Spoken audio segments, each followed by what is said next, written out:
Okay, you can hear me now? Yes? You should be able to. I just completely forgot that I needed sound. Um, I am totally here and present today. At first the stream was being weird at the beginning, but that fixed itself, so that's good. Okay, we're good now. You can hear and see me. Awesome. Oh, Henry Brittany moment. Yeah, I mean, I didn't even have the mic next to me, but the setting for it wasn't even on. It wasn't even plugged in because I had to unplug it the other day to do something. I'm just totally, we are not here. So, we're finishing the entire series this week. Um, so that's crazy. Oh, Blue, you missed the tech issues. Yeah, thankfully I figured it out quickly. I know, I can't believe it. We're finishing this series this week. We're finishing it on Wednesday. We're gonna finish the book, and I'm gonna read this one other extra that I have from the fan translation on Wednesday, and we will be completely done with Yuwu. Um, and I can't believe that. So yeah, and I'm a little worried about today's stream because last time we ended with Cucumber Man, Shredded Cucumber, and some of that was difficult to read and keep a straight face, so I don't know how I'm gonna fare today. Yeah, Blue, I also feel like we just started. Like, I don't, I don't know how we got here. I'm like actually finishing up my first series that I did readings for, and I'm like, what is happening? You've been thinking about the damn cucumber since last week. Yeah. Just, Henry, just be glad you're not reading Capri Volume 1. Yeah, that, I think I would find that difficult to read. Especially, well, God, especially if it was like for the very first time out loud, but thankfully for Brittany, she didn't have to do that for the first time. Yeah. So, um, I'm gonna get started and just hope that there's no more sentences quite as harrowing as I read last time. Oh, Cookie. I have not read Case File, but I will be reading Case File. The series that I'm gonna read after this is QJJ. Right, is that it? I always forget what it's called. It's Ballad of Sword and Wine. And I'm gonna read some of that series, and then I'm gonna read some of Case File, and then I'm gonna like switch back. I'm pretty sure that's the plan. Um, yeah. So we are on page 211 for chapter 9. Moshi's movements flowed as smoothly as water, first dumbfounding Gumong, then making him press a hand to his heart in delayed fear. This kid was unreal. He didn't show the slightest tell before attacking. He didn't even blink. But this wasn't the most important thing on Gumong's mind. The key question was that it? Wasn't it too unfair a fight? Neither of them were entirely tender greenhorns. Though that old cucumber ghost had fallen unmoving to the ground, they didn't drop their guard. They watched the corpse warily, knowing in their guts this wasn't the end. After a moment, the corpse lurched stiffly to his feet. He charged at Moshi, his disgusting maw gaping wide. It was a formidable charge. The lust ghoul's fleshy lips nearly grazed Mogongza as he lunged forward. Thankfully, Mogongza had fearsome martial skills, not merely dodging in time, but kicking out again in that same movement. This time, his boot stomped squarely on the ghoul's face.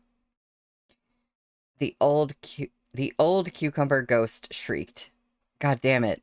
It's fine if you want to hit me, but why must you hit my handsome face? This outburst was absurd enough to give Moshi pause. They know it can't be this easy, exactly. There's no way. If you ruin my face, you're wrecking the dreams of countless ghost girls and ghost women, he screeched. You're spoiling the star of the underworld. Are you that jealous of my looks and charm? Gumong couldn't help bursting into laughter, doubling over with mirth. This ghost is pretty interesting. Moshidi, it's saying you're jealous of its looks. Moshi was growing more annoyed by the minute, as his opponent railed at him, howling furiously with that julienne cucumber swinging between his legs. He hit his limit. He kicked the ghoul again and snapped. What the hell do you think you're doing? You kicked my face again. The entire ghost realm will remember you. You're a wicked man, a cruel monster. This time, Gumong laughed so hard he fell over. A chill wind rose. The cucumber ghost transformed into a cloud of black smoke and swooped toward Gumong. Shit. Gumong's eyes widened. The ghost wasn't dumb. It was creating a diversion. As Gumong tensed to dodge the attack, a talisman flew up behind him. Activate, Moshi shouted. Electricity crackled off the talisman. A thunder curse barrier came down around Gumong with a boom, shielding him within its hissing light. Gumong started. New disciples had no weapons of their own during their trials, and all the weapons and talismans in their Chian-kun pouches were ones the elders had given them before the journey. There were only so many items within. A couple blades of regular iron, a few concealed bolts, and 11 paper talismans. Of those talismans, 9 were for offense, and only 2 were these thunder curse barriers. To think Moshi had used such a precious talisman on him.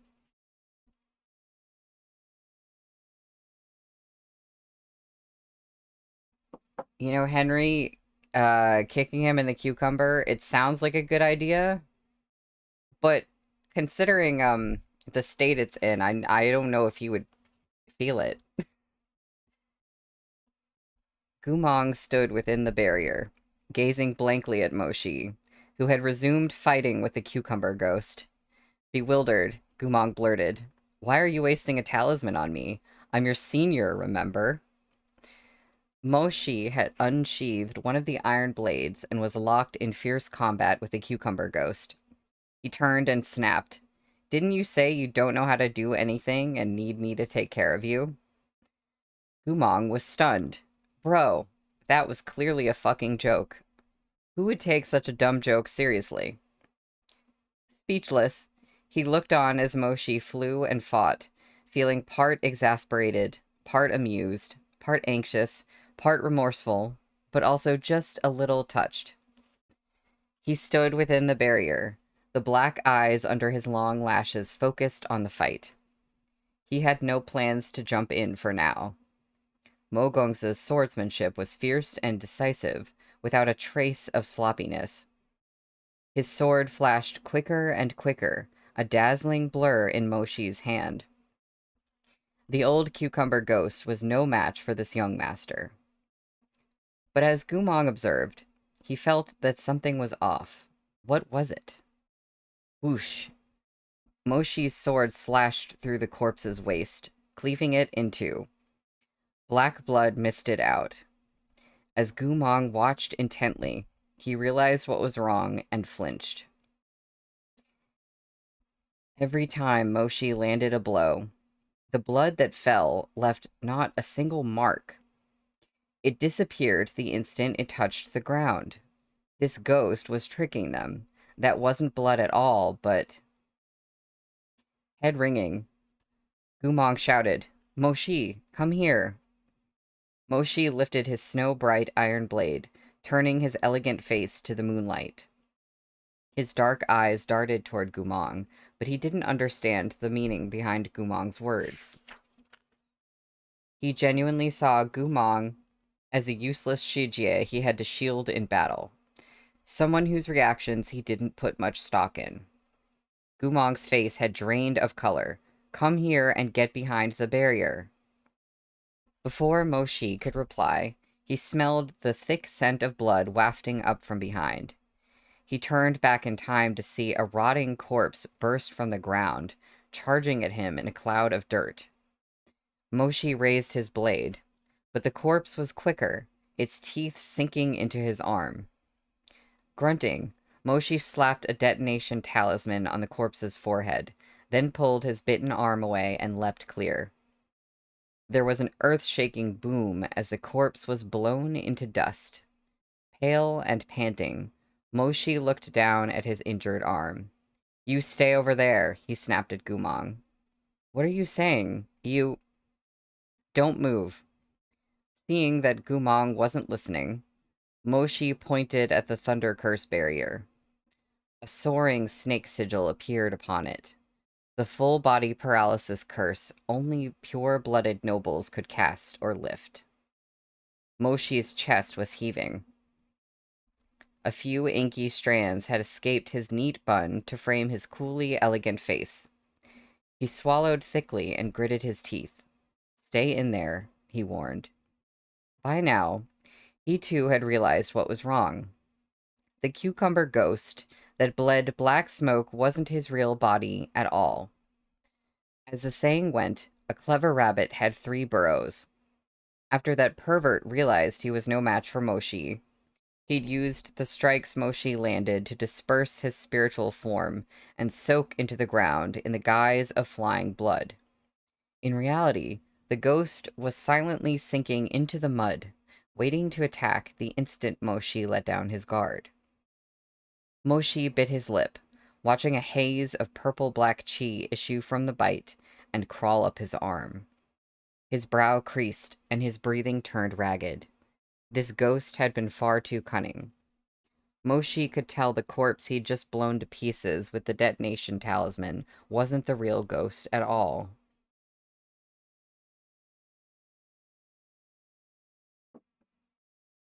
The creature seemed to have a special ability that allowed him to hide within other objects, such as the soil or even... Moshi closed his eyes, sweat beading on his forehead. Or even himself. "Yes, pretty Goga, you're right." A piercing cackle broke the night's silence. The voice belonged to the old cucumber ghost, but it was somehow coming from Moshi's own body. Moshi opened his eyes and glared viciously down at the wound on his arm. At some point, the gash had turned into a bloody mouth, opening and closing to reveal the red of his raw flesh. "I'm inside you. Who cares if you're a cultivator?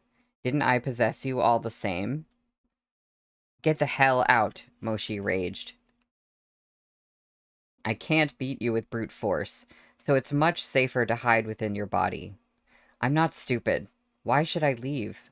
To give you more free target practice?" The ghost's attitude stoked the flames of Moshi's fury.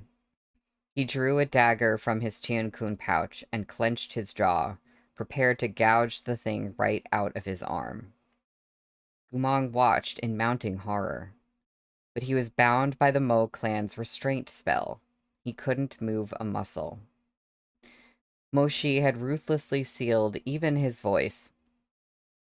This type of forbidden spell had been developed long ago as a tool to help nobles more easily rule over commoners, rendering its target immobile for an hour or more. Unless the spellcaster themselves, or another of noble blood, lifted it, the victim could only wait it out.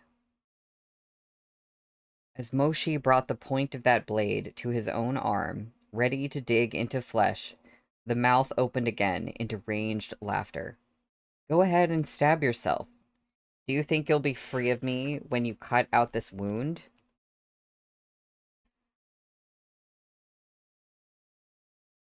Henry, I agree. That is, deeply fucked up.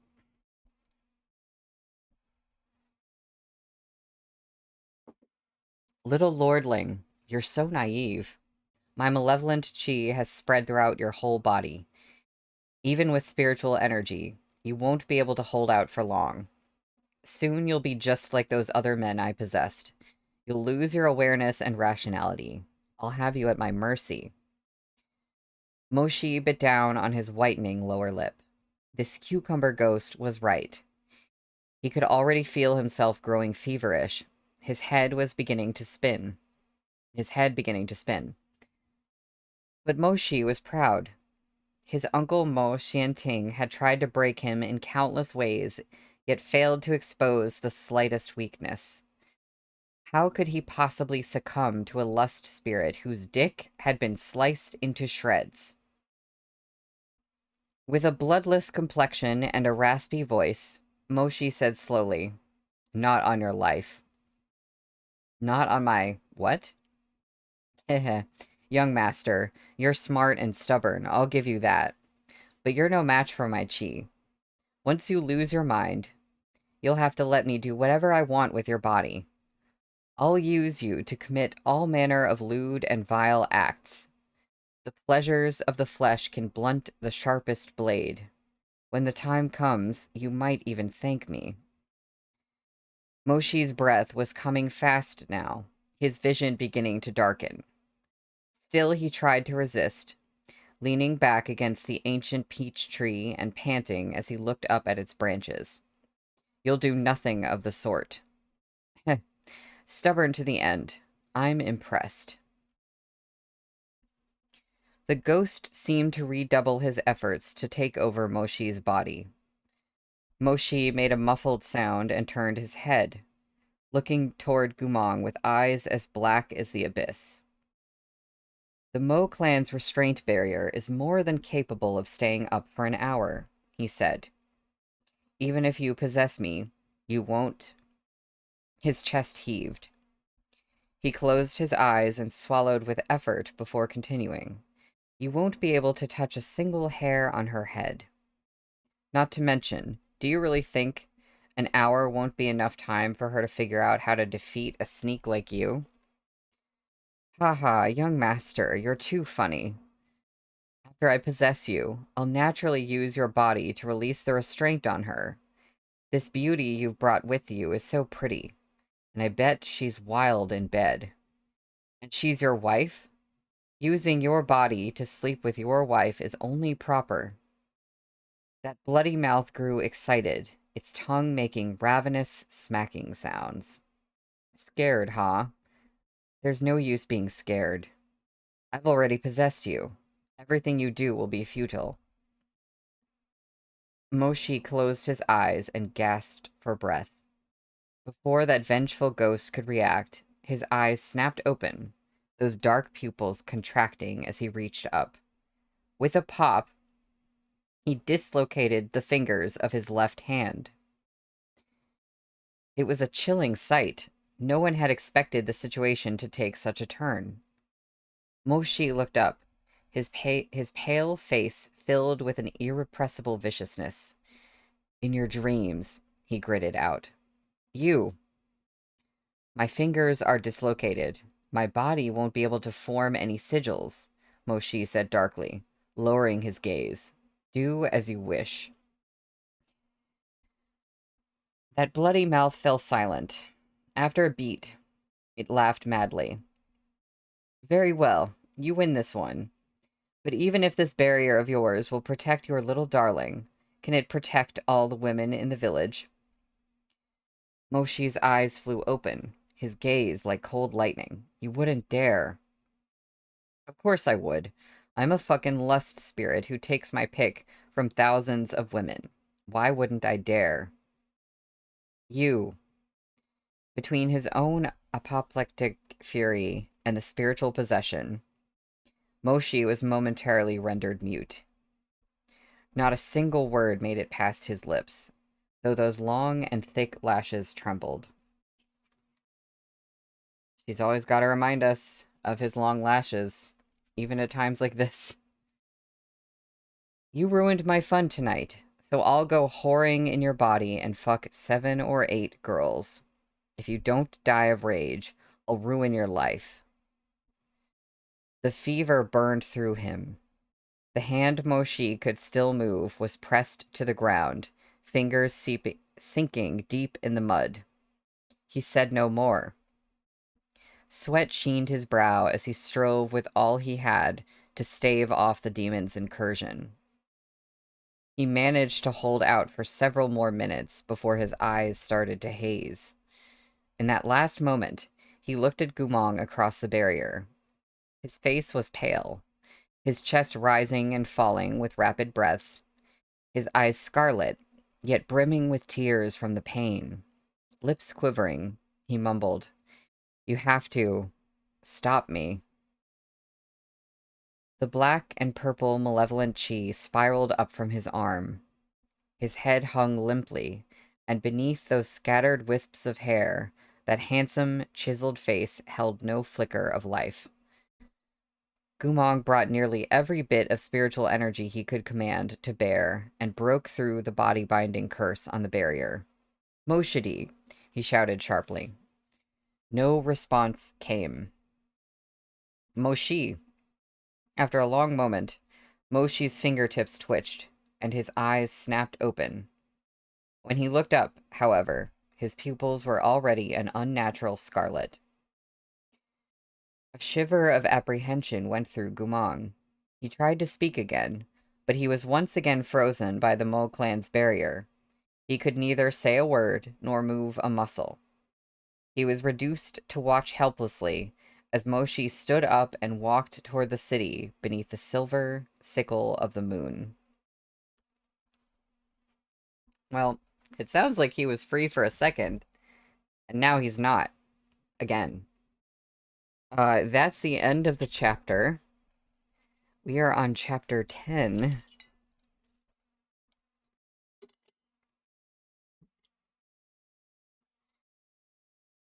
Xingxiang City, Mansion of Charms.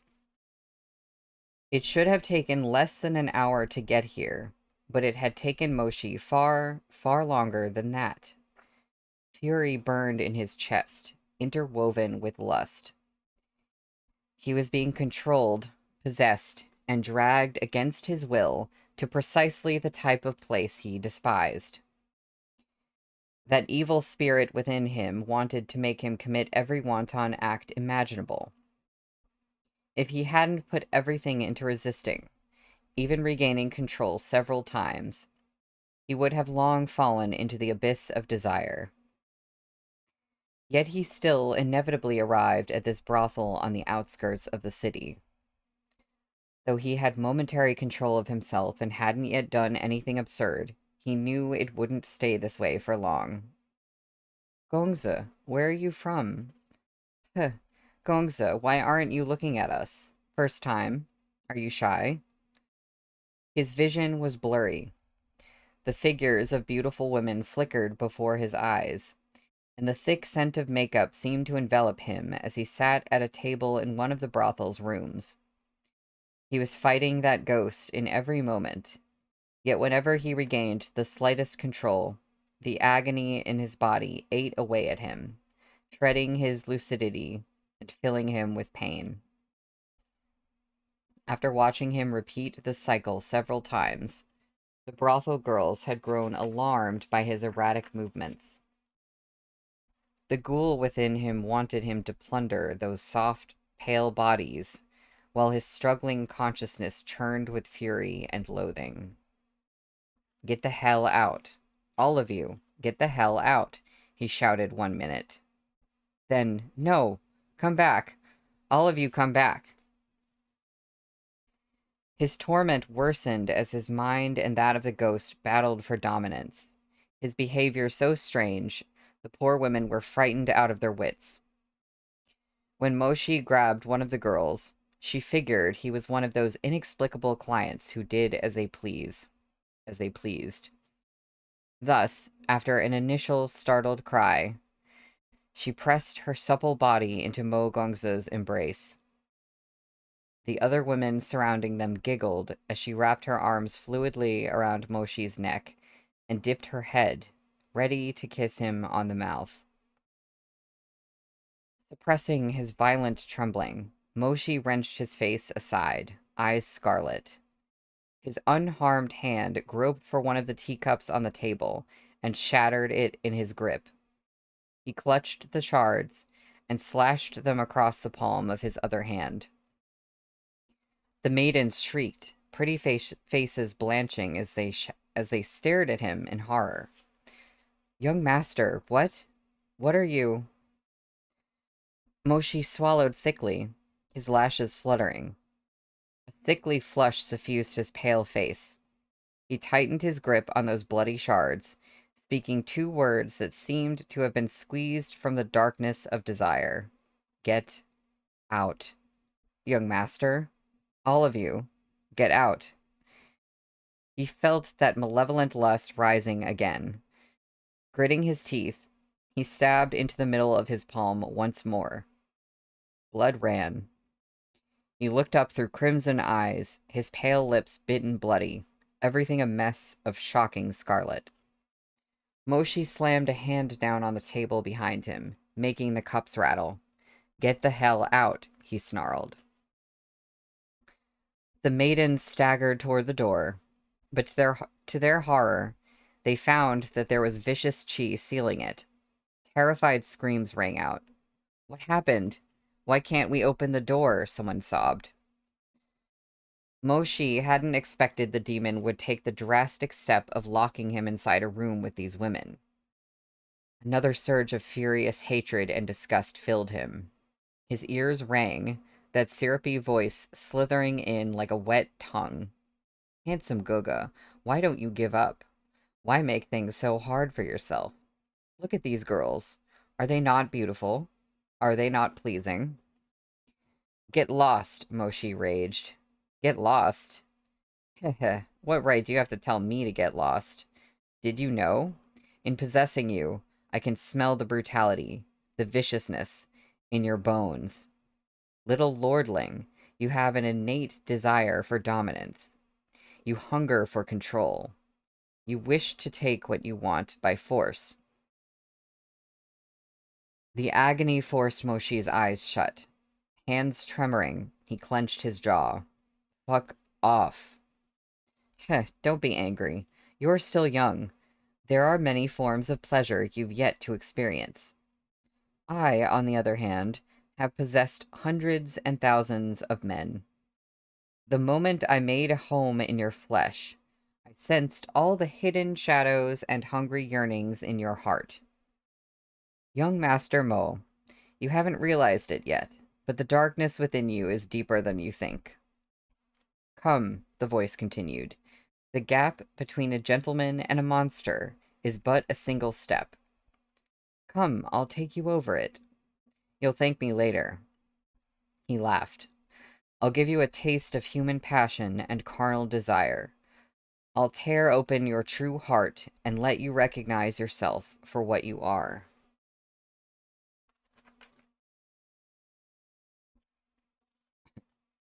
Henry, this is like the Vine that was like, "What do you want for dinner? The souls of the innocent? A bagel." I don't think I ever saw that one, but yeah, it kind of was like that. I love how Cucumber can identify like the desire in Moshi, but he can't identify who it's directed towards. The ghost's voice swirled and echoed, like a crow's feather spiraling down from the sky. "Actually, you're no different from me. No, you're even more terrifying than I am. Doesn't it hurt? Doesn't it burn? Don't you crave relief? As soon as you stop resisting, I'll let you experience the best feelings on earth. Women, lust, indulgent." The smug voice fell silent. Moshi had used all of his strength to jump to his feet. With one hand, he yanked on the glass beads dangling from the corner of the table. Channeling all his focus, he hurled them at those women crying in a heap by the door. Each bead hit them perfectly on their acupoints, knocking them unconscious. They slumped haphazardly across the floor. I can't even process like the level of aim required to do that. Moshi had spent all of his energy to complete this act. He grabbed the edge of the table and fell heavily back into a seat. His vision spun, and he seemed to be floating above his body.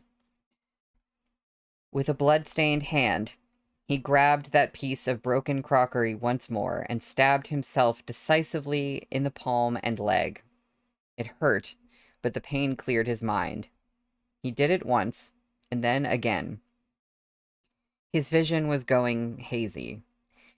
He could no longer see what was in front of him. His ears were filled with a ringing that crowded out everything else. He didn't know how much time was passing. He wasn't sure if he was still conscious, or how long he could hold on for.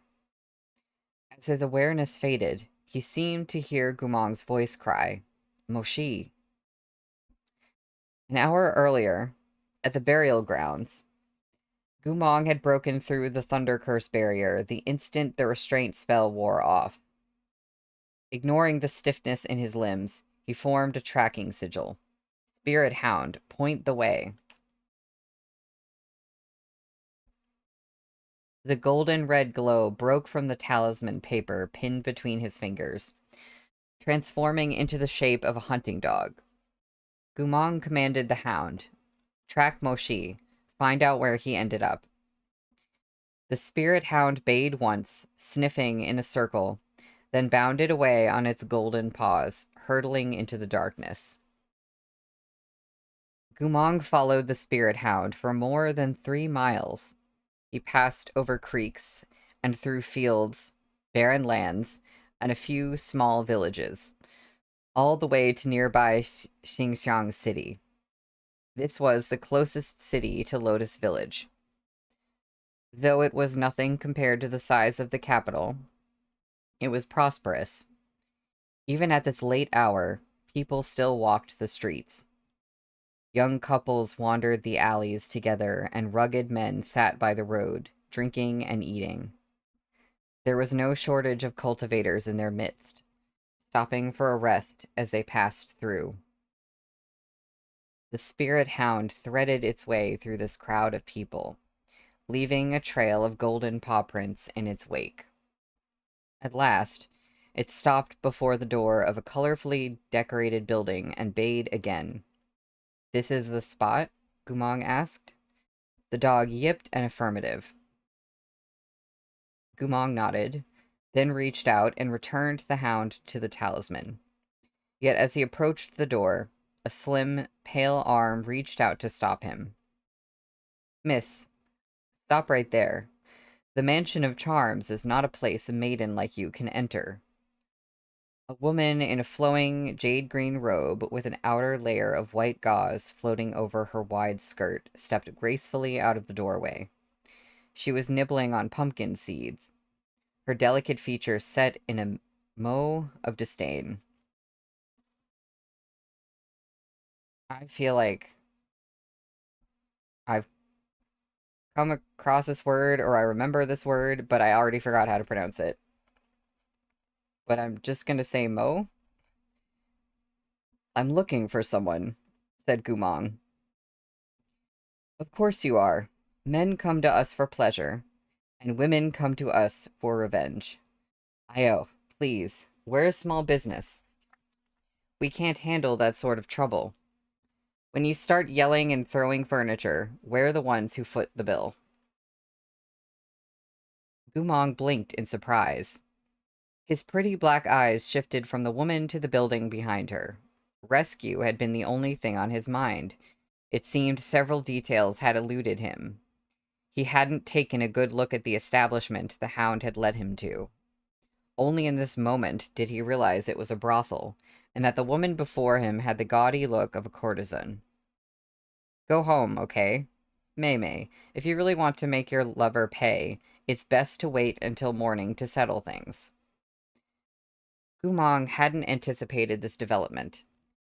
He was a born prankster and was more likely to spout nonsense than not, but he wasn't truly an irresponsible fellow. He'd never expected anyone to take his jokes this seriously. He'd cheerfully quipped that he didn't know a thing and needed protection, and this little young master had swallowed every word. Gumong couldn't help blaming himself. What had possessed him to play games with such a serious person? Lu Jianxing was right. If a different Shuxiang had come with Mo Shidi, Zhang Yixue, or Murong Chuyi, nothing like this would have happened. That's slightly painful, just, randomly bringing them up right here. Oh, Henry, it's pronounced Mu? Okay. I'm gonna try to remember that. I know, I'm like, not Chuyi! He bit his lower lip and glanced up at that brightly lit brothel. Amid the bubbling laughter of courtesans welcoming clients, he turned and ducked into the closest empty alleyway. Ah, what's gotten into these girls recently? They can't keep their man's attention from wandering, so they come here looking for trouble. After shooing Gumong away, that courtesan in green turned to gossip with her friend nearby, chewing on more pumpkin seeds. How many have I turned away this month? That's the 7th one, isn't it? Actually, that last was pretty cute. Why do you think she can't keep her man from straying? What else can it be? The sisters here are too beautiful. The courtesan giggled. You're right. We've got all the charms. That girl had good looks, but on second thought, her features were too strong. And she didn't know how to make the most of her looks. She wasn't wearing a speck of makeup. Of course she'd seem bland. Don't you think she was rather too tall? Hugging a girl like that wouldn't be very comfortable. No wonder her lover came running to us. The courtesans twittered and chattered, giggling furiously. They were too busy amusing themselves to notice the figure who walked out of the nearby alley until he came to a stop right in front of them. Sorry to interrupt, ladies. May I go in? They glanced up carelessly, only to be struck dumb, one after another. A handsome youth stood in the light of the red silk lanterns. He was straight-backed and broad-shouldered, with long legs, a sharp nose, and slightly pursed lips. His dazzling black eyes were gorgeous, gazing down at them with the shadow of anxiety and unease. His features seemed familiar, as if they'd seen him not long ago. But where? Such a beautiful man should have been unforgettable. So, may I go in? Seeing the courtesans with mouths agog, the man repeated his question with a hint of urgency. The girls at last came back to their senses. Each enthusiastically began to scramble to claim this client for herself. Of course, absolutely. Why not? Young master, step right this way. Is this your first time here? Does the young master have a maiden in mind? How do I look? What about me? For such a strapping young man, I'll waive the tea fees. I'm not... Young master, don't be embarrassed. Let's get to know each other better. I guess this is how Moshi is gonna find out who Gumong really is.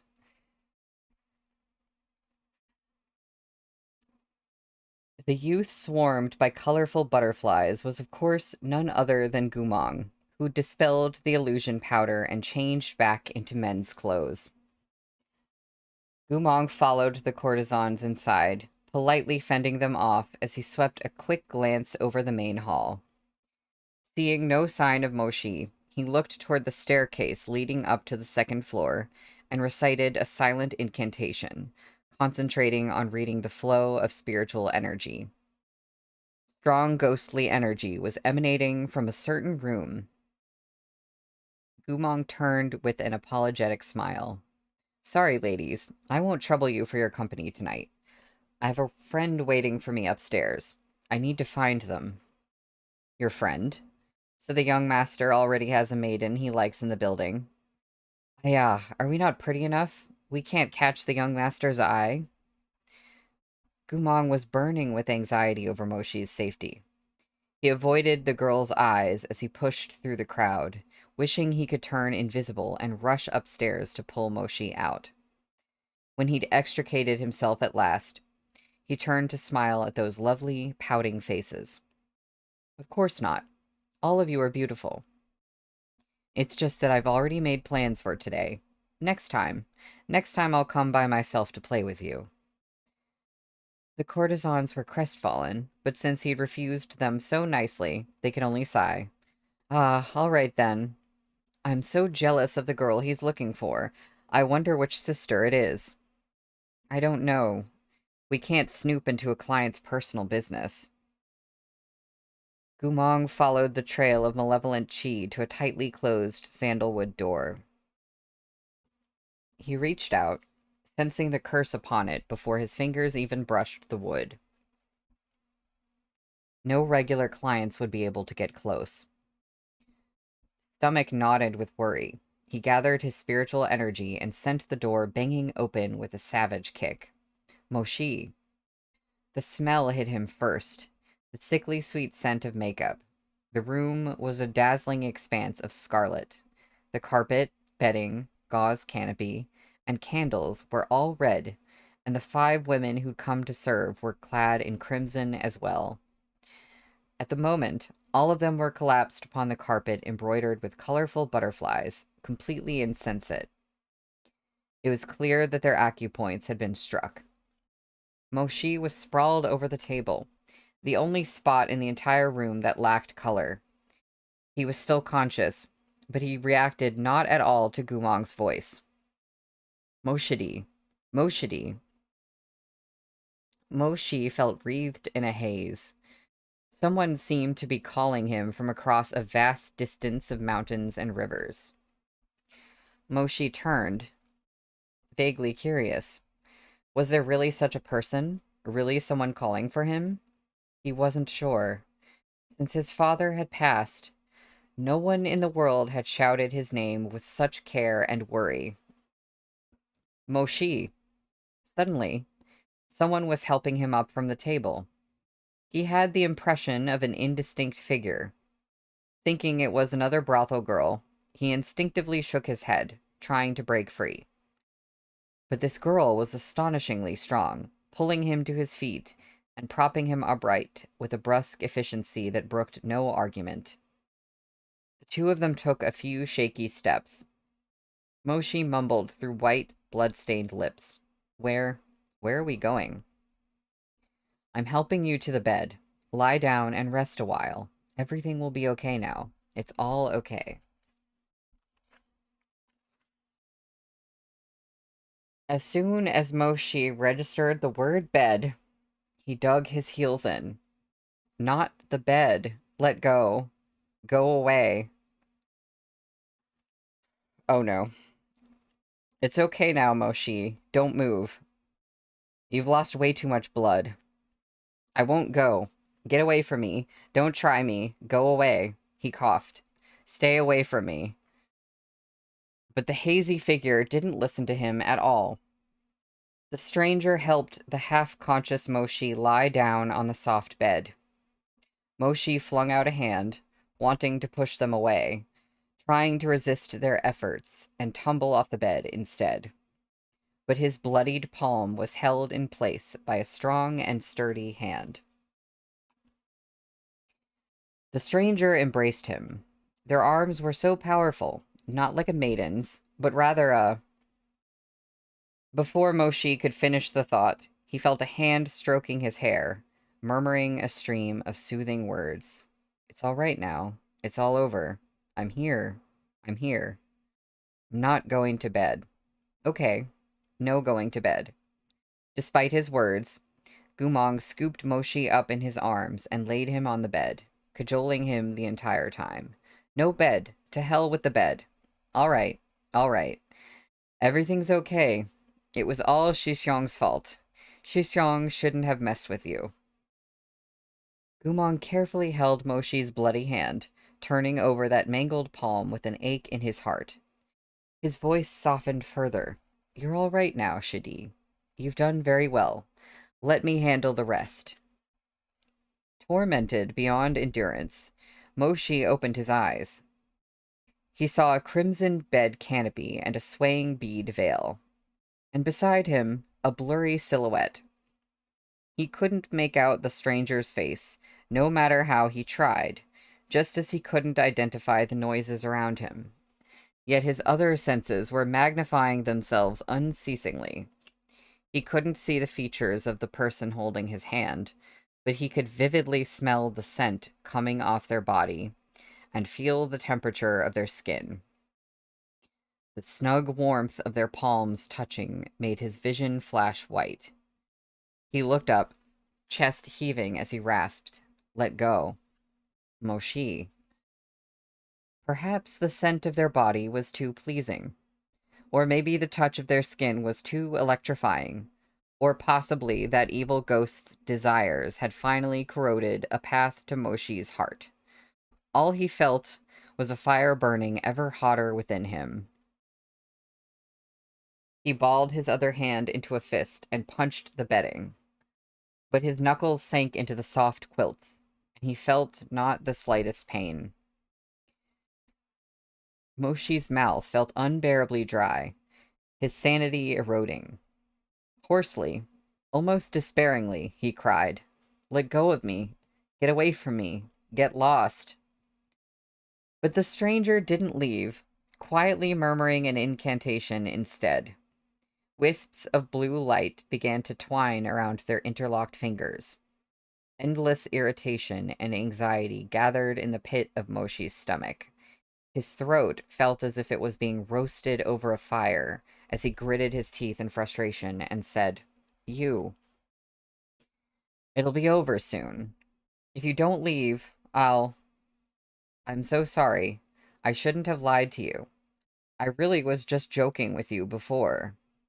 That person's voice was low and husky, gentle and whisper soft. "I should have been the one protecting you, but I made you shield me like a fool instead. Some Shuxiong I've been." A hand stroked Moshi's burning cheek, caressing it. "I owe you an apology." But Moshi couldn't hear a word. The frustration in his chest was burning him from the inside out.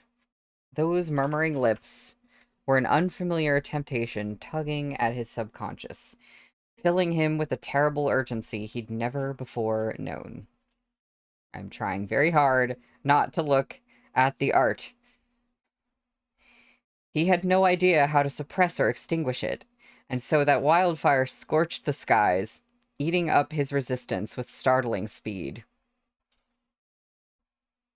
That terrifying instinct finally gained the upper hand over his deteriorating rationality. Moshi panted, the rims of his eyes reddening as he shoved the stranger down. Before Gumong could react, the world spun around him. He found himself tumbled onto the crimson bedding, eyes wide as he stared up at the youth above him. Moshi wasn't yet as tall as he was, but his strength was shocking. His chest worked violently. Gumong could practically hear his heart pounding within it. Those black eyes were bewildered yet fierce, burning with a desire that had thawed their usual icy restraint as they looked down at him in helpless confusion. "Shidi, you." His shock was sealed by an impetuous, forceful kiss. Mindless, Moshi pinned him down and licked hungrily past Gumong's parted lips, his heated breath fanning over Gumong's face. His movements were sharp and frustrated, like an outpouring of lava that had been buried in the rock for too long. It was less of a kiss and more of a vicious bite. Gumong's lips were quickly bloody, the taste of copper spreading as their tongues slid against each other. hidden in crimson drapes, tangled among the bedsheets. The kiss had come out of nowhere and was beyond anything they had imagined. Both their minds had gone blank. Delirious, Moshi heard the voice of the ghost emerging from the bottom of his heart. It whispered smugly, "Look, don't you see now? You're neither a saint nor a gentleman. Everyone has a beast inside them, and the one you've leashed within your heart is darker and more twisted than that of anyone I've possessed. You've never set it free. That's all. But, huh, now that you've tasted it, there'll come a day when you'll..." Whatever he was about to say was lost as that vengeful ghost screamed like a cat grabbed by the neck. The ghost exploded into curses, madness shrill in his voice. "Fuck, you people. What right do you have to capture me? Pure-blooded noble this, young master of a famous house that. You're all the same. In the face of desire, are any of you purer than I?" Okay, it's art time.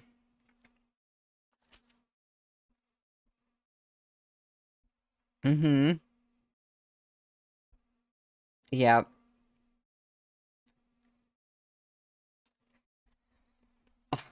Henry, all Danmei tops know is dubcon, bad kissing, eat hot chip, and lie. Um, so that was the end of the chapter. Let me see how long this is. I think I'm gonna take a break now, and then when we come back, we will be on page 233 for chapter 11. Um, my first thought was Cucumber Ghost appeared to only be interested in women. And I would have thought that, like, maybe something would happen where he would be like, "Oh God, what is happening? Stop." And, like, basically remove himself from Moshi in this situation. But it sounds like that's not what's happening. I guess he doesn't care. Yeah. Or blue, at least it sounds like the cucumber doesn't get to see anything more than a kiss or two. Like, maybe he doesn't have the vantage point to actually, like, see what's happening, or what, like, maybe he can't, like, see through Moshi's eyes. I don't really know how this all works, but,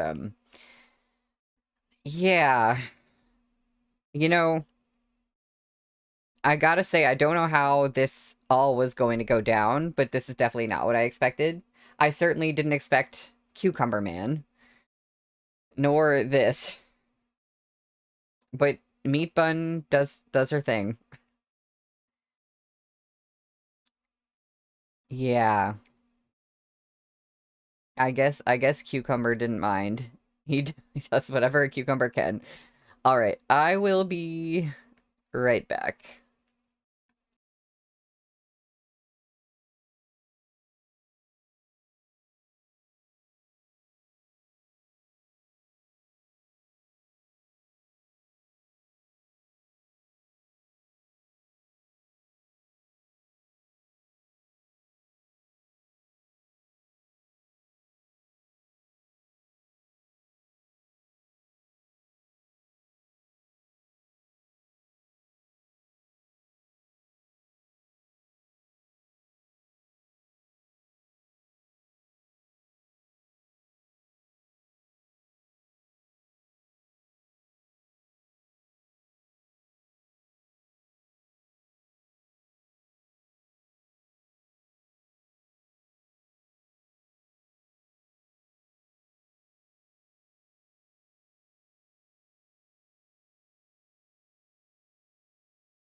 Hello, I'm back. Oh, hi, love bunnies. Okay, good. I'm glad you're not gonna get spoiled. So, uh, we are gonna find out what whatever just happened. Um, we are on 233 for chapter 11. Oh, thank you for dropping in and saying hi, bunnies. Bye.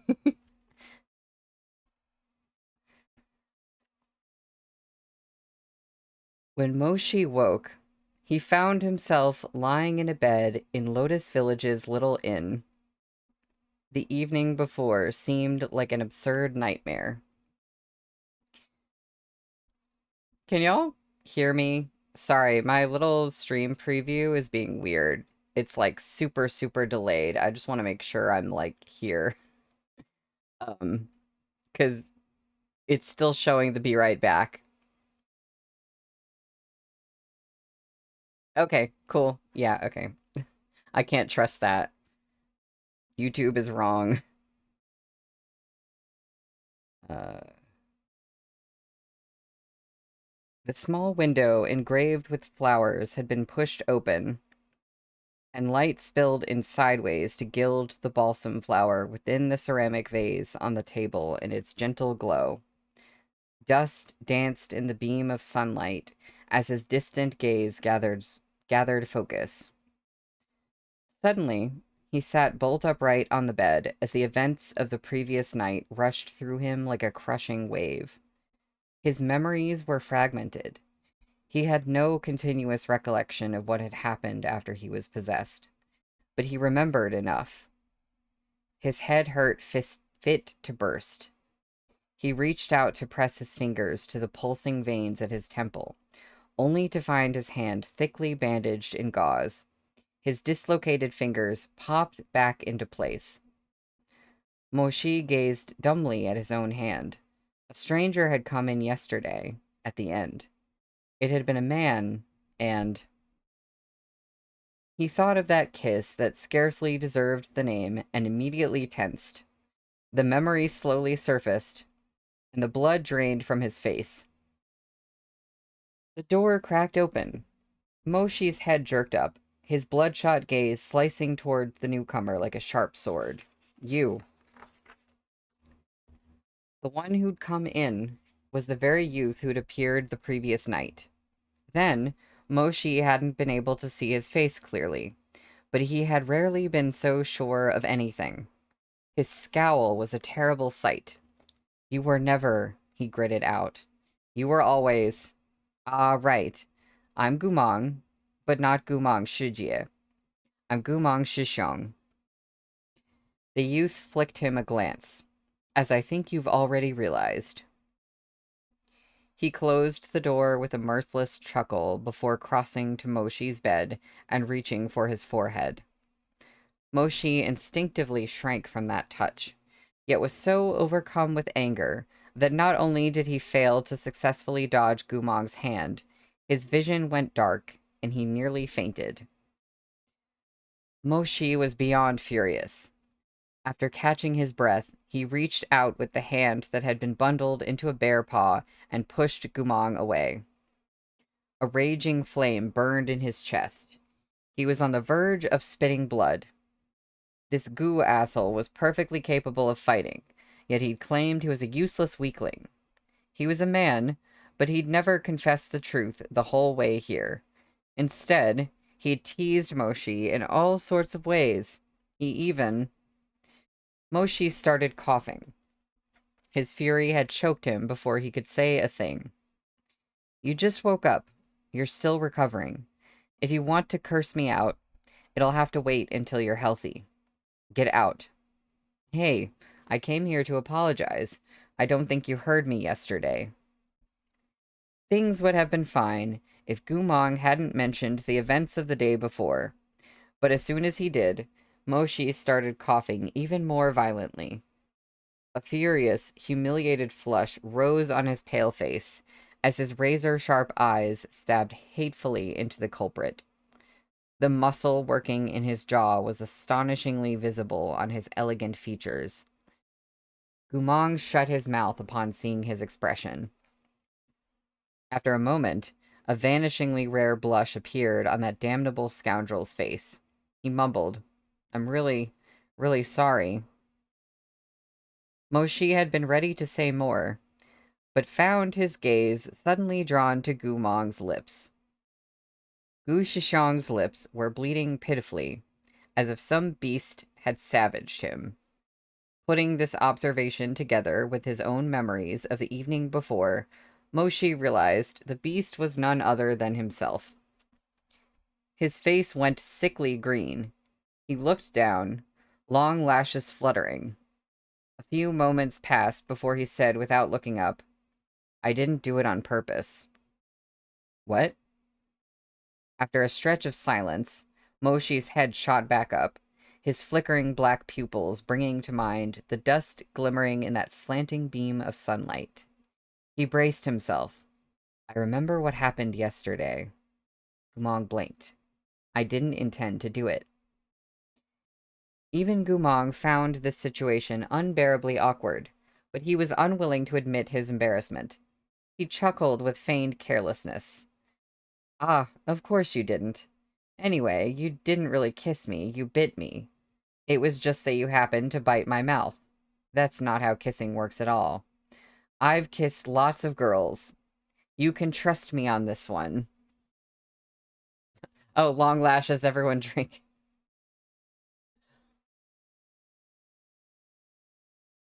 We got a long legs. We got Gumong being described with long legs when he showed back up at the brothel. Moshi looked at him in silence. Gumong laughed dryly. "Especially since we're both guys. So what if we kissed? No one took advantage of anyone else." He shot a hesitant glance at Moshi, who still wore an awful expression, and carefully offered, "What if you rinsed your mouth?" Still no reply. A nerve-wracking silence stretched between them. At last, Moshi mercifully brought an end to this topic that humiliated them both. "What about the ghost?" he asked. "Did you capture him?" "Ah, yes. I used a spell to draw him out of your body and trapped him in a wooden doll." "Get it out. I have some questions." "Right now?" Gumong widened his eyes. "You'd better not. You were just possessed by a vengeful ghost and fought him for hours.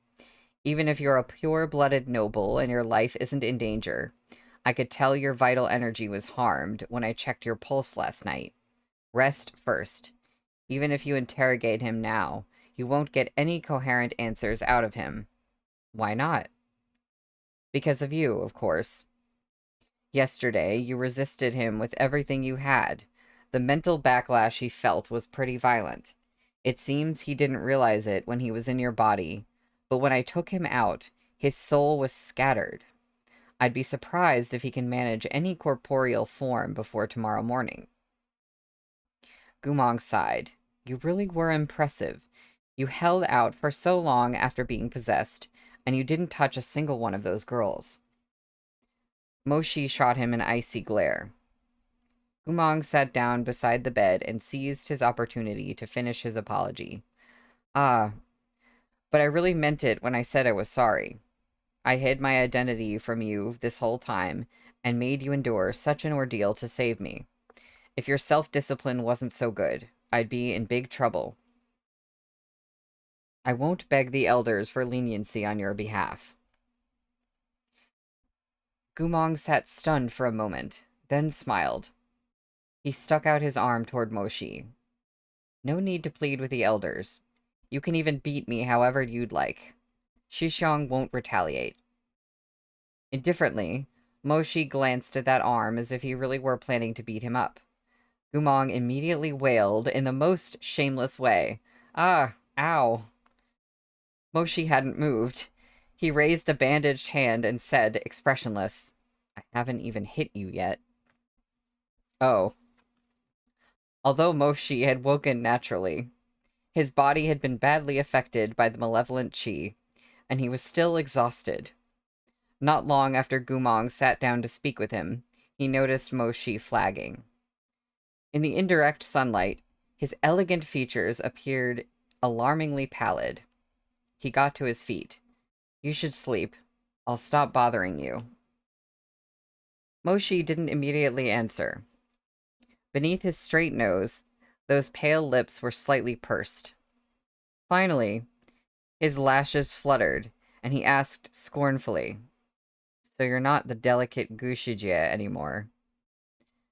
Gumong rubbed his nose awkwardly and coughed. "Only the handsome and formidable Gushishong. I see the Shishong part, but not the rest." "Yes, yes, whatever you say." Gumong smiled helplessly.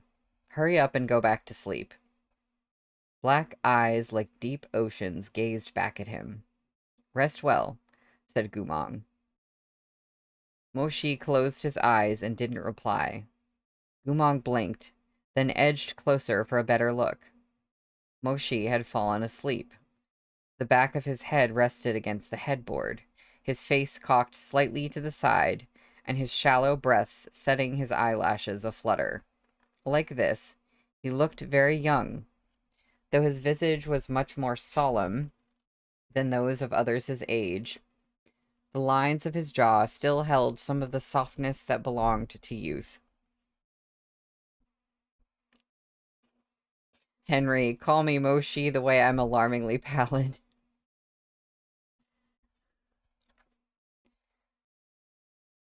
Gumong's gaze skimmed lower, landing on Moshi's lips before quickly flicking elsewhere.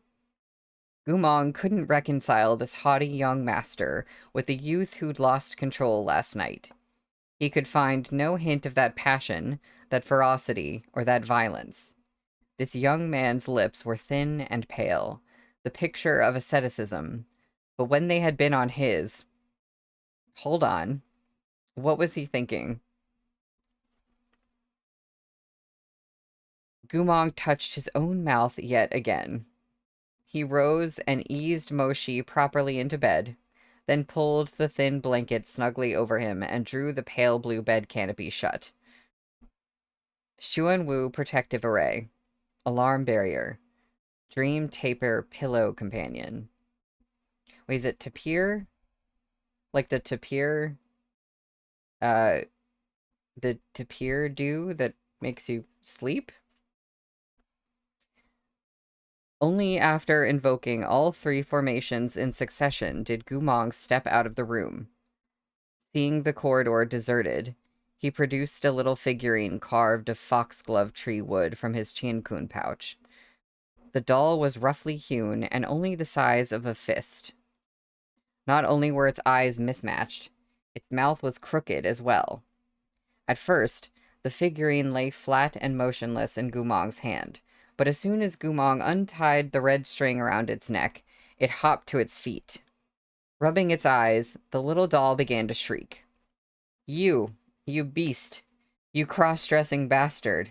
Let me out of this damn wooden doll. Otherwise, I'll... This doll was the new home of the cucumber ghost. His vital spirit sealed.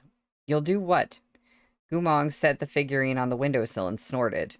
"Jump off the building and die? Or start committing murder and arson?"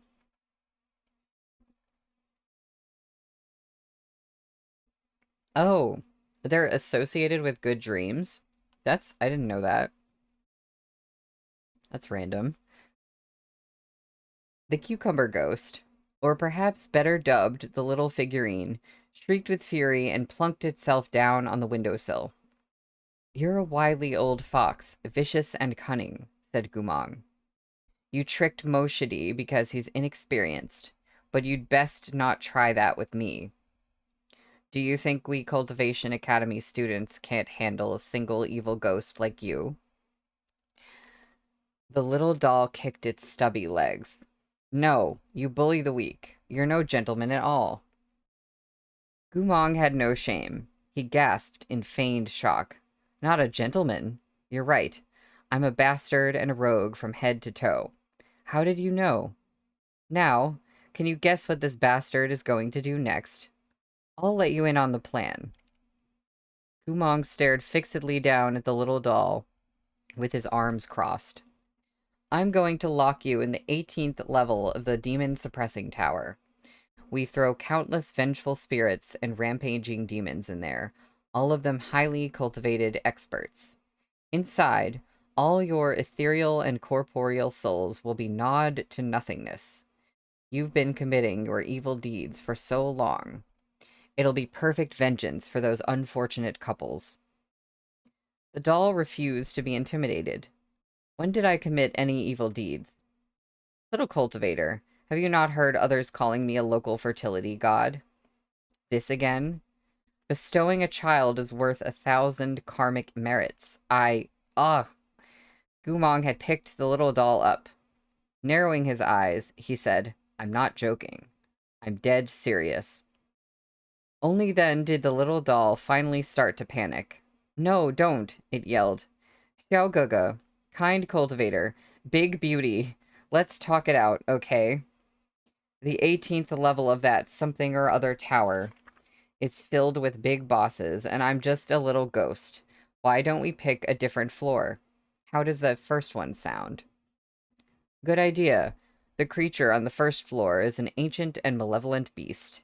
It does seem a little lonely in there all on its own. I'm shocked you'd volunteer to keep it company. Ah, no. Then the second floor, Daga. What about the second floor? Are you trying to negotiate? Yep, that's right, Xiaoguge, kind cultivator, big beauty. Just spare my life. I don't want to dissolve into ashes on the wind. Look, if nothing else, I complimented you from the bottom of my heart when you were dolled up as a girl, didn't I? Then I certainly must thank you. You're so very welcome. Gumong tossed him back onto the sill and said sternly, answer the following questions properly. Lie once, and you can take your pick of either the first or 18th floor. Yes, yes, yes. First question. Last month, a young couple from the capital of Chonghua went missing. Before they disappeared, they came to Lotus Village to pray for a child. Did you see them? The little doll pouted. I see so many temple-goers each day. How would I remember? Think carefully. When you possess people, those without spiritual energy die from the organ damage caused by your yin energy. This gave people the false impression that the child came at the cost of the father's life. But that's not what happened to this couple. They went missing together after praying to you. If you're responsible, I assume you'd have some memory of it. The doll shook its head like a rattledrum. Xiaoguge, kind cultivator, big beauty. You've seen it for yourself. I'm just a lust spirit. I only like taking control of bodies in order to... Heh. Gumong said nothing. I don't snatch people. I didn't say you did, Gumong pointed out. How would you abduct two whole human beings? I'm just asking if you ever treated any couple differently. The doll pondered for a while, but still replied with a firm no. The ghost had no reason to lie, so Gumong nodded. All right. Of the temple-goers who prayed to you, do you remember a couple named Bai Rosha and Lin Yun? That's the couple that went missing? Correct. The little doll paced back and forth on the windowsill, stroking its rough, sawdust-powdered chin. Bai Rosha doesn't ring a bell, but Lin Yun. This name is familiar, like I've seen it somewhere. And not just once. Gumong's handsome brows drew together slightly, and he sank into thought, muttering under his breath. The little doll had a strong instinct for self-preservation. In the interest of keeping its souls from getting torn to pieces, it suddenly turned cooperative. It thought hard for a long time, clutching its small head. If a doll could flush, it probably would have turned red from the effort. But after a time, it sighed and shook its head. I can't remember. but I don't think Lin Yun is a name I've seen on the wishing plaques. Yeah, Blue, I also think that seamstress had something to do with it. A very weird situation.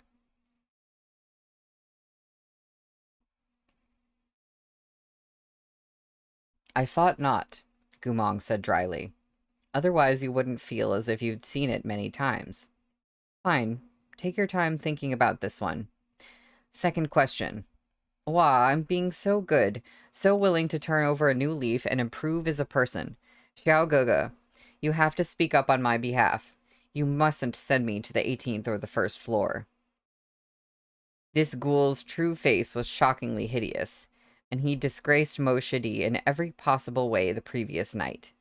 Yet the little doll certainly was a convincing actor, Gumong thought. Its talent at feigning innocence might be unsurpassed by any other ghost he'd met. On the sill, the doll was still grumbling. Listen, my hands are tied too. If I said I was lying to you guys earlier, that I never even touched a single woman while I was alive, would you believe it? Gumong thought of the cucumber ghost's julienne slices. He started to shake his head, but after a moment, he said, Answer my second question first. After I hear your answer, I might believe you. He looked down at the little doll and asked gravely, Who moved your corpse beneath that ancient peach tree? That's the end of the chapter. We are on page 243 for chapter 12. The little doll started, hopping to its feet. Huh? Xianzhang, you're so good at this. How did you know someone moved my corpse? Isn't that a stupid question? Ancient trees are known to suppress spirits. The peach tree you're buried under is at least 1,000 years old. It's been prayed to all this time, and it's grown strong and virtuous. If you'd been buried beneath that tree from the start, it would have eased your resentment, no matter how strong it was when you died. There's no way you'd have become as malevolent as you are now. You're right. You're so right. The little doll grew emotional, a light seeming to flare in its mismatched wooden eyes. Someone did move me there. Tell me the details. This seemed to be just the right question. The little doll nodded enthusiastically, but seemed not to know where to start. It plopped down on the sill, then jumped back up, then paced a few circles before it committed to speaking. Fucking hell, who cares if it's embarrassing? I'll just tell you. But, can we take this somewhere private? Gumong went down to ask the innkeeper for a room, then put the cucumber lecher-turned doll on the table. Go ahead. Straining with the effort, the doll picked up one of the teacups from the tray and flipped it over before crawling on top. After sitting down properly, it heaved a gusty sigh, its wooden eyes downcast. It sat in silence for a long spell. Just as Gumong thought the little criminal would go back on its word, it exhaled wearily and opened its mouth. To be honest, I used to be a poor wretch in Xinxiang City nearby. In life, I only liked 3 things: gambling, drinking, and women. Didn't you just say you never touched a woman while alive? Let me finish. The doll waved its hands for quiet. I never had any luck. My parents died when I was little, and I hadn't a lick of spiritual energy. I could only ever be a commoner, but that didn't matter. Everyone has their own fate, right? I worked at the docks as a boatman, spending the money as quickly as I earned it on drink and gambling with my bros. I did want to sleep with women, but the brothel girls looked down on me, so I didn't bother. Humph. Buying an erotic booklet or 2 was enough. Girls in pictures are the best. Their smiles are so sweet, and they never turn their nose up at you. But that's no kind of life, is it? The money I got from working myself to the bone with my brothers year-round wasn't enough to buy a single cultivator's robe worn by those noble lords. The doll snickered. Doesn't that fucking piss you off? That was when I started getting real peeved at the sight of those phony cultivators. Although, of course, I don't mean you, by the way. Xiao Guga, kind cultivator, big beauty. Despite its overflowing resentment, it still remembered to make a disclaimer. Don't throw me into the 18th floor of the demon suppressing tower. Not the first one either. Gumong was sitting by the table with his arms crossed. Lose the big beauty part, and I'll think about it. All right, Xiao Guga, kind cultivator, big. Oh no, big beauty. Oh, sorry. Oh, no, big beauty. Keep talking. Right. Back then, some of my bros saw how down I was.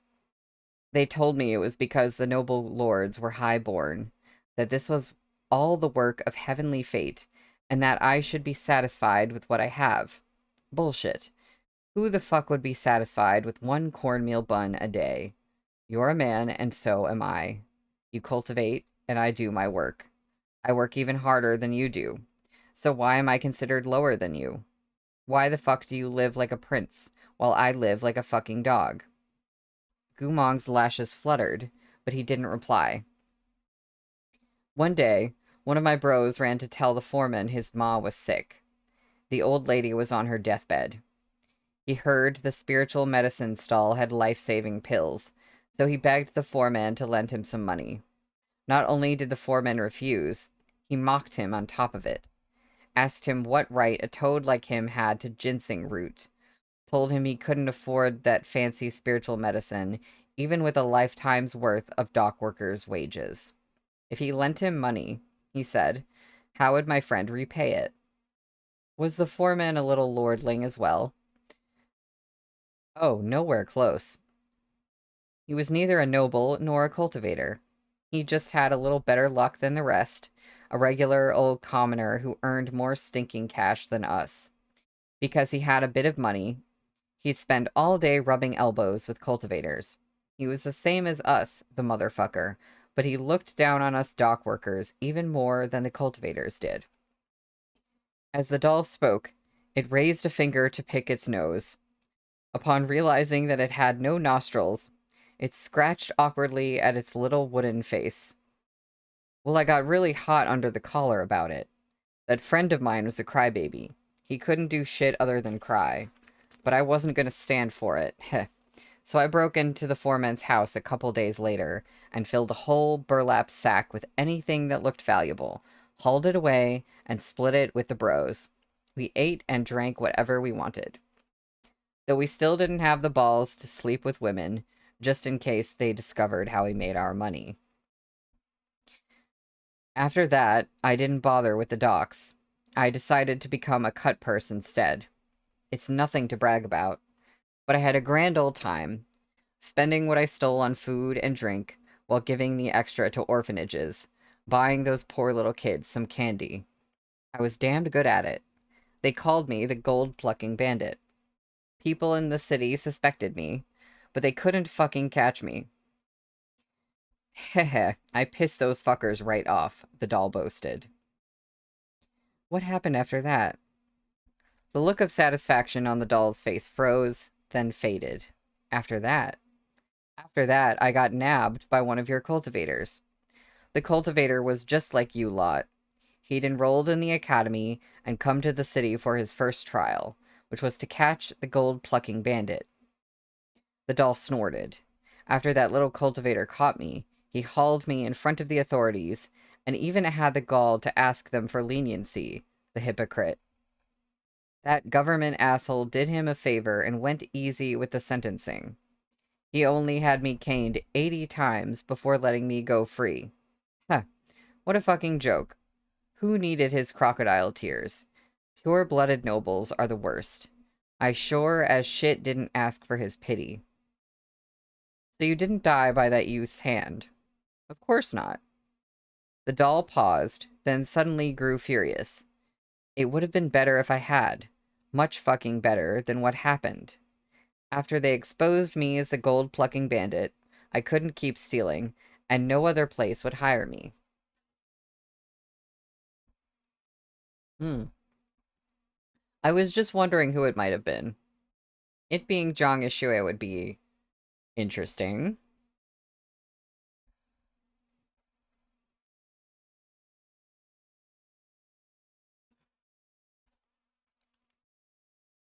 Eventually, an old lady at a brothel took me in as a laborer. 3 years went by, and then one day, a whole troop of soldiers showed up at the brothel and kidnapped me without a word. Why did they kidnap you? Who knows? Those assholes kept me locked up the whole way and threw me into jail. A few days later, a new guy showed up. He was obviously noble, dressed more extravagantly than anyone I'd ever seen. He took one look at me and asked the jailer standing next to him, "Will it work?" The jailer said, "Yes, it will. This person has a criminal record and is an infamous thief. No one will believe him no matter what he says." The noble asked, "Should we just cut out his tongue?" As soon as I heard that, I lost it. I jumped up to curse him out without thought. But that noble just listened and smiled. He said, "This truly is a lunatic who can't talk straight. Leave his tongue. He'll do for a scapegoat." Scapegoat for what? The little doll looked as if he wanted very badly to roll its eyes, but gave up sulkily after realizing this surpassed the limits of its wooden form. I only found out the day I died. A whole crowd was interrogating me, ignoring whatever I said, and accusing me of spending my days drinking and gambling and whoring, and of having a vendetta against the nobles. They said I drugged one of them as they were passing through Xinjiang City, and made him betray his wife, and commit vulgar acts with a prostitute at a brothel. Yeah. That noble was sobbing and wailing to his wife. Ha! I'd never even seen that guy in my life, but he had every detail of his story arranged, down to the fact that the type of tea I had drugged was iron guanyin. If it weren't for the fact that I'd done no such thing, I might have believed it myself. Ooh, if that was Yue Juntian. Oh, oh.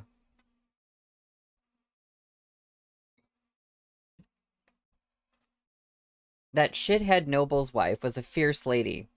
I've never met a woman so scary. To appease her, her husband demanded I get hacked to death, and said he'd slice my, ahem, you know what, into strips. At this point, the little doll sank into abstraction, grumbling. Fuck. Even now, I still think these nobles were a little too creative. Gumong's expression had grown unpleasant. After a pause, he asked, "Then, how did you become a lust demon?" I had resentment, didn't I? At my age, I hadn't even touched a girl's hand before I got sliced to ribbons. I didn't want to give up. Back then, I thought if I could become a vengeful ghost after death, I wouldn't need to be an old virgin ghost. I could sleep my way through all those women who looked down on me and kill the men who treated me like trash. The little doll spat sawdust. I was innocent, and they sacrificed me to save their marriage, so I'd destroy their marriage bonds and make them lose their wives and children forever and ever. I'd ruin those despicable hypocrites and show everyone what kind of scum they really are. It really is a vicious cycle, Gumong thought. He sighed. "Do you remember what that nobleman looked like?" "Of course. He had 2 eyes, 1 nose, and a mouth. He was a man." Gumong hardly knew how to respond to this. Anything else? He had a beard, and he was kind of fat. Losing patience, Gumong outright asked him, "Didn't he have any unique attributes?" The doll nodded vigorously. "Yes, there was something you couldn't miss about him." "What was it?" "He was rich." Gumong sagged back against his chair. Seeking out this noble so the resentful ghost could let go of his hatred would be impossible. He kneaded wearily at his forehead. "All right, I understand. Enough about this. Please tell me what happened after your death. Oh, the little doll began. After I died, the energy of my resentment stayed very strong. But those people weren't stupid. They worried I'd become a ghost and come back for vengeance, so they put a piece of soul-suppressing stone on my corpse and dragged me to the nearest burial grounds and put me in a grave. With that soul-suppressing stone, there was nothing I could do, no matter how furious I was.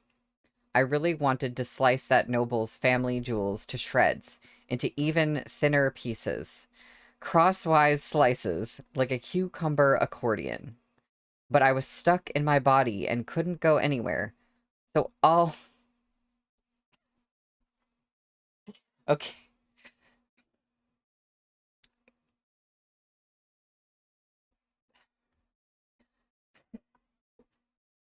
Why is she doing this again? I can't. I thought we were past this. Oh. But I was stuck in my body and couldn't go anywhere. So all I did was count my dick strips. Do you want to know how many strands of dick I have? The doll looked up excitedly, but shrank back when it saw Gumong's face. Okay, I can see you're not interested, so I'll just keep talking.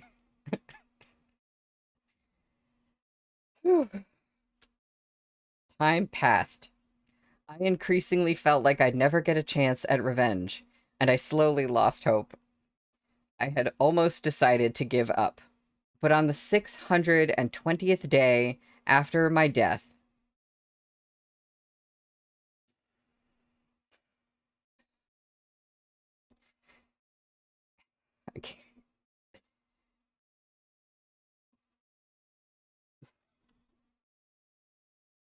Gumong's curiosity got the better of him. You remember it that clearly? Yes, you see, my penis strips number. His curiosity was immediately snuffed. Enough, he said, holding up a hand. The little doll looked hurt. You're the one who asked. What was the question? Gumong replied grumpily. Did I ask you about your dick? You asked how I remembered it so clearly. It's because I tied a knot in one strip for every day. The little doll replied with conviction. They sliced it into 365 strips, no more and no less.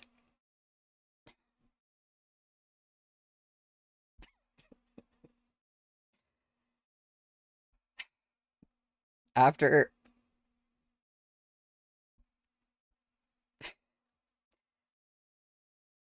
I tied a knot in all of them, I knew a year had passed. And when I untied all of them, I knew 2 years had passed. You asked me, so I answered. Whew.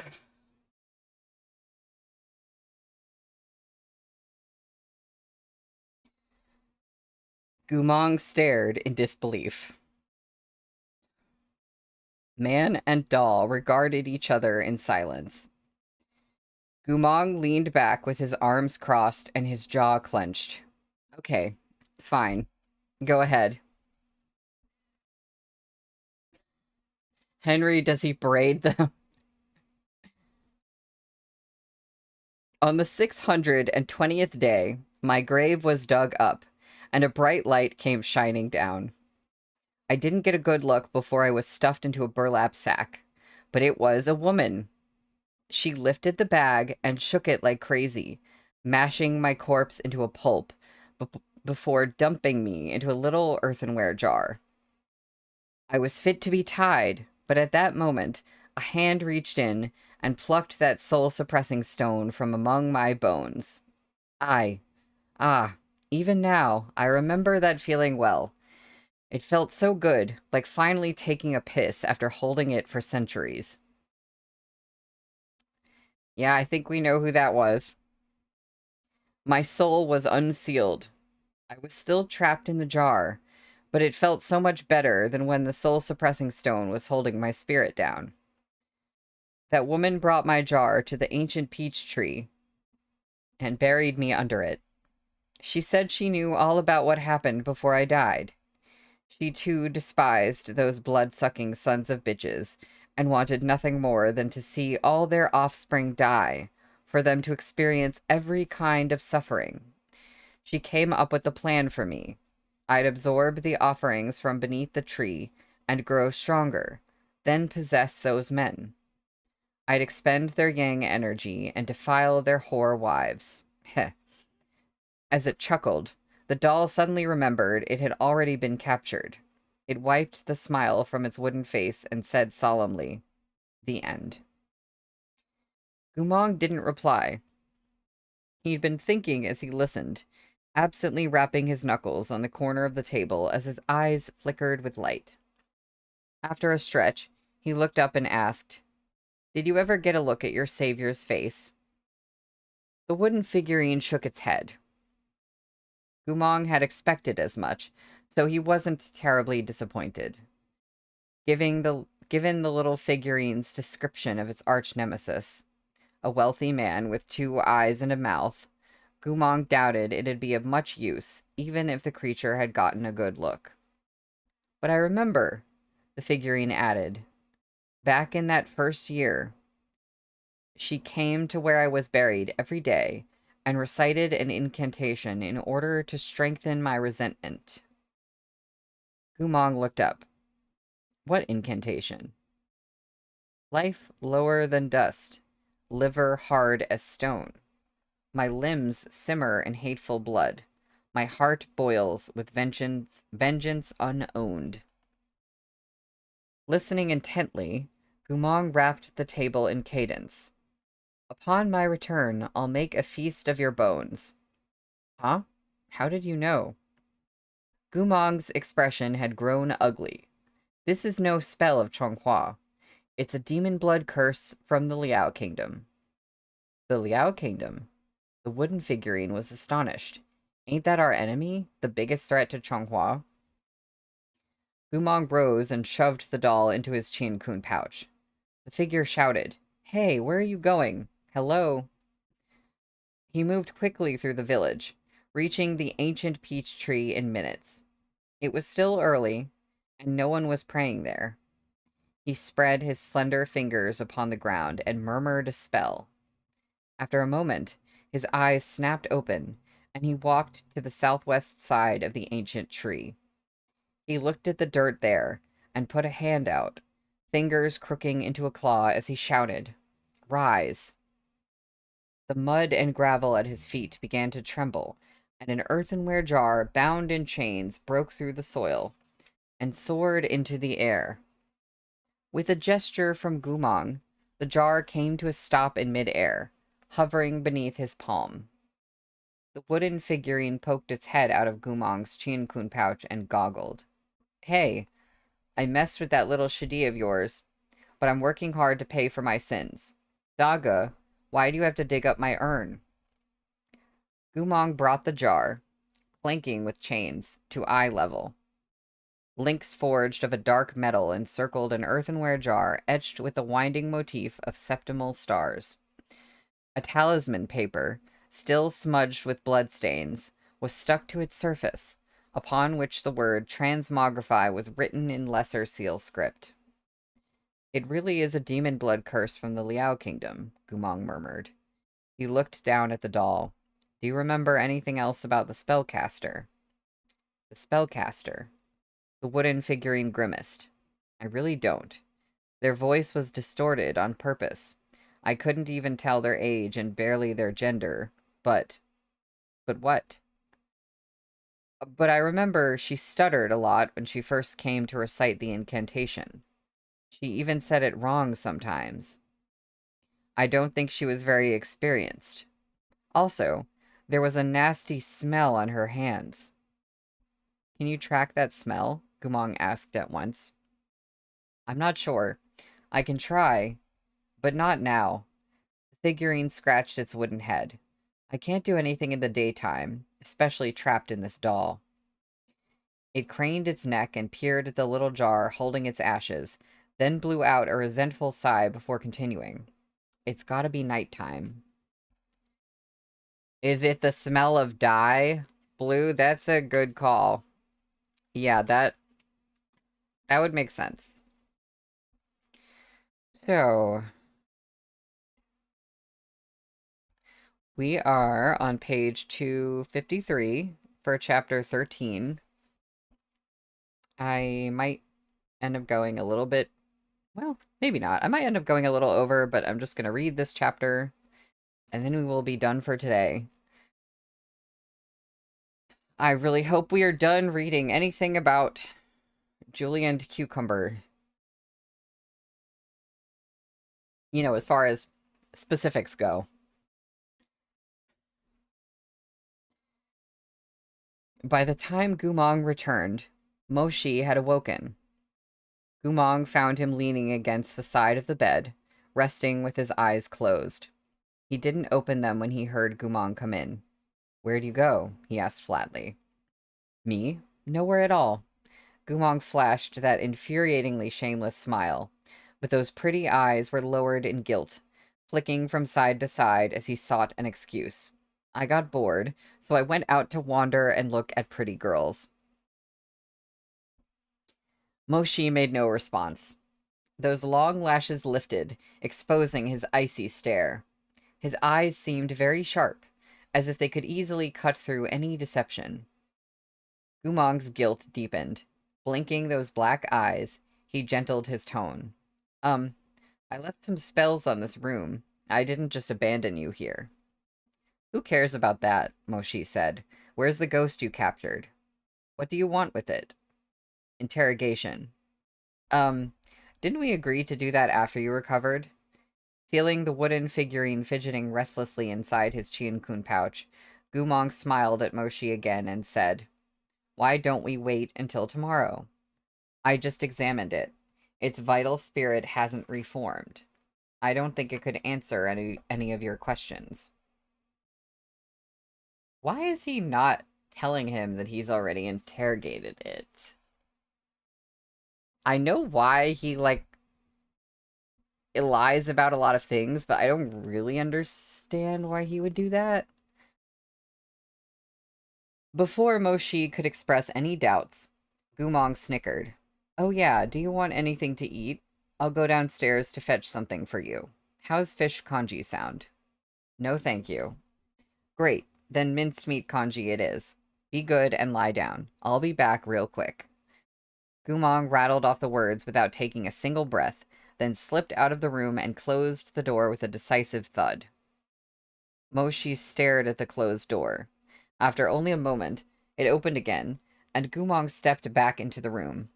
"Where's your money pouch?" Brow furrowed, Moshi replied, "On the tea table."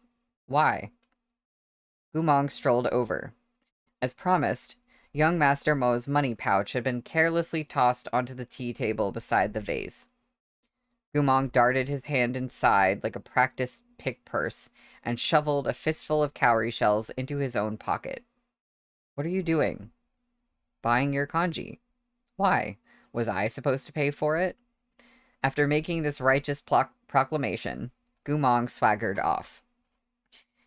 As he descended the stairs, the wooden figurine stuck its head out curiously. "Why didn't you tell him what we discovered? He seems pretty intimidating. If you want to investigate, I'm sure he'd be helpful." Gumong stuck out a finger and squashed the doll back down. "He's intimidating for sure. I counted his wounds when I was cleaning them. Do you know how many times he slashed his own hand to keep himself lucid?" The little figurine shook its head. 27 times.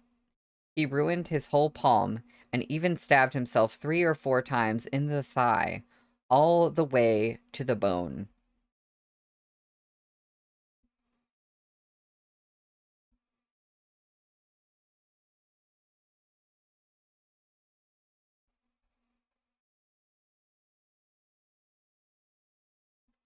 The wooden figurine, unhappily stuffed in the Chian-kun pouch, wiggled its little head out once more. "That young Master Mo is so tough," it simpered. Gumong narrowed his eyes at it in displeasure. And whose fault was it that he had to be tough? The little figurine ducked its head. Gumong strutted down the stairs. I can't let him take part in the rest of the assignment. His suffering was my fault in the first place. His trial is over. Now it's just you and me. Okay, I guess that explains that. I, yeah, sure. Tonight, we'll put this whole thing to bed. Got it? The wooden figurine's muffled voice came from inside the Chien-kun pouch. Got it. But after Gumong procured the kanji and began his trek back upstairs, the wooden doll couldn't resist making one more comment. Little cultivator, sir. Just so you know, that lordling up there really isn't as noble as you think. What do you mean? Gumong asked carelessly. I said, that young master in the room up there is no different from that noble who killed me. They're both beasts in human clothing, the figure muttered. I saw his true nature. He's probably repressing himself most of the time, or maybe no one's ever made him lose control. Trust me, he's not how he seems at all. I tried to subdue him yesterday, but he's way too stubborn. That's the only reason I failed. That noble young master has a side to him that isn't noble at all. He just doesn't want to accept it. Gumong recalled Moshi's handsome face under the crimson canopies as he pinned Gumong beneath him. Those cool features had seemed unusually malicious as he battled his own impulses, and those eyes had been suffused with scarlet danger. In Gumong's memories, those eyes flew open, gazing down at him with a barely controlled desperation, like a falcon's ruthless stare. A surge of intense cold shot through Gumong. Only after a lengthy pause did he clench his jaw and smack the Chien-kun pouch. Shut up. The wooden figurine howled miserably and said no more. The kanji was made with fine rice. Since it was Moshi's money, Gumong had magnanimously slipped the inn's plump lady chef a few more cowrie shells and coaxed her to be more generous with the toppings.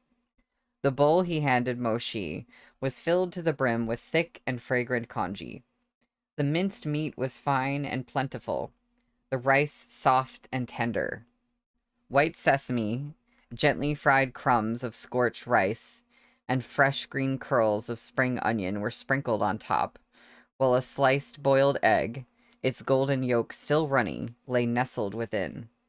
It was quite an impressive dish. Though the ingredients weren't expensive, and the cook's handiwork couldn't compare to that of Mo Manor's great chefs, Gumong felt reasonably pleased with himself when he took a sniff. But this young master wasn't so easily placated. He adamantly refused to be spoon-fed, and thus he slowly scooped the kanji into his mouth, his bandaged hand clumsy. It was a difficult process, and a humiliating one. Moshi silently put down the spoon after just a few mouthfuls. You're done? Yes. Aren't you being a little too wasteful? How so? Moshi asked with a frown. The little wooden doll grew incensed when it heard this, likely reminded of those days it had starved while the rich let their feasts go to waste. Inside the Chien-kun pouch, it stamped its tiny feet in fury. It was at this point that Gumong realized this little lord before him was someone who didn't know a thing about the daily necessities of life. Explaining the cost of rice would be a waste of time. The best he could do was try placating him. You'll heal slower if you go hungry. Take another bite at least. But Moshi's face was pale and drawn. He refused to touch the spoon again. Gumong was at his wit's end, staring at that bowl of kanji. Dumping it out was not an option. With the amount of meat in it, doing so would break his heart. He took back the kanji and left the room, then found a corner to crouch in. Bowl in hand, he began to furtively slurp the kanji down himself. The little wooden figurine, who had crawled out of the Chien-kun pouch for a look, was flabbergasted. What are you doing? Gumong didn't look up.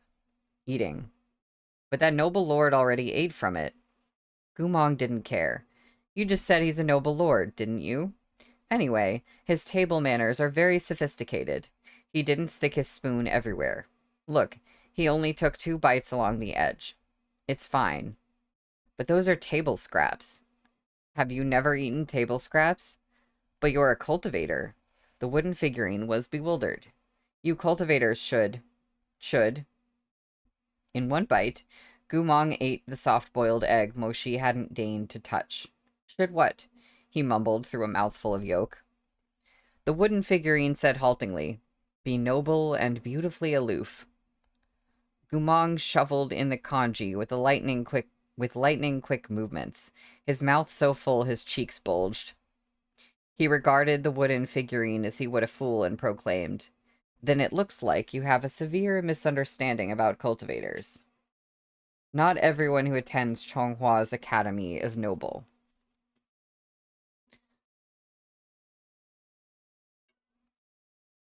Having said his piece, he bent his head and reapplied himself to the bowl like the human incarnation of a starved ghost. The wooden doll had been enlightened. Tottering on its stiff legs, it crawled up to Gumong's shoulder and poked his bulging cheek with a tiny hand, unsatisfied. If you're hungry, why didn't you buy yourself another bowl? No money. The little wooden figure nearly toppled off his shoulder. Aren't all of you rich as hell? Treating human lives as disposable, doing whatever you want without consequence, enjoying feasts fit for a king and an embarrassment of something or other. I'll take that as a blessing, thanks, Gumong replied, indifferent. I also hope to enjoy an embarrassment of riches. At this point, the door at the end of the corridor creaked open. The wooden figurine dove back into the Qiankun pouch as Gumong jumped, hastily shoving the bowl behind him and licking grains of rice from the corners of his mouth. Wide-eyed, he stared at the youth standing in the hazy golden light of dusk. Why are you squatting out here? Asked Moshi. Gumong swallowed his mouthful of kanji. I was thinking, he said with perfect composure. You need to squat for that? Ha ha ha. Even to his own ears, Gumong's laughter sounded forced. Personal preference. Moshi looked him up and down, yet made no further comment on this inexplicable preference of his. There's something I want to discuss with you. All right, I'll come in a moment. After all, there was still some kanji left. But Gumong had a liar's tongue. He'd said a moment, but Moshi sat with his eyes closed by the table for untold minutes before the rascal sauntered his way in, still licking furtively at his lips. What's up, Shidi? In the dim light, Moshi's face seemed paler still. His lips were bloodless, his cheeks almost translucent, like frozen jade. His former awkwardness in front of Gumong had been set aside. This young man seemed to have outstanding skill in mental compartmentalization. His expression now was cool and calm, devoid of any turbulence, as if that little brother who'd kissed Gumong and done such beastly things to his Shishong was someone with whom he'd never crossed paths. Only those pale, bandage-wrapped fingers, unconsciously gripping the corner of the table, exposed the frustration he felt. Shidi, Gumong called again. Once is enough. Moshi opened his eyes, shooting him a glance from beneath thick lashes. Sit. Though Moshi was younger than Gumong, he had a commanding aura. Gumong perched on the edge of the round stool across from Moshi, looking at him curiously. I went to Miss Sue's house to return the umbrella while you were out, said Moshi. Oh? What happened? This village is all twists and turns. Did you remember the way? I didn't, so I looked for the innkeeper and asked him for directions to the seamstress's house. Instead of telling me, he asked me why I wanted to go there. I bet the innkeeper has a son who likes Miss Sue, quipped Gumong.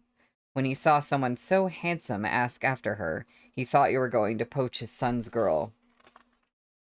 Stop laughing, Moshi said. I told the innkeeper I'd borrowed an umbrella from Miss Sue and I wanted to return it. So did he tell you where to go? He did. Then you went on your own? Moshi shook his head. I didn't return the umbrella. Gumong blinked in surprise. Why not? He asked, curious. Were you afraid she'd curse you out if you told her you'd gone to the temple? Moshi lowered his lashes. Only after a long moment did he look up again. The innkeeper said the seamstress Miss Sue passed away not long ago. That day we sheltered from the rain was the 7th day after her death. Well, that's not quite the situation I was expecting. But okay. That's the end of the chapter. And it's 5:04. So we're gonna find out what happens with that on Wednesday. Right. Henry, that's a classic, but still deeply unsettling. Um, so we're finishing the book on Wednesday.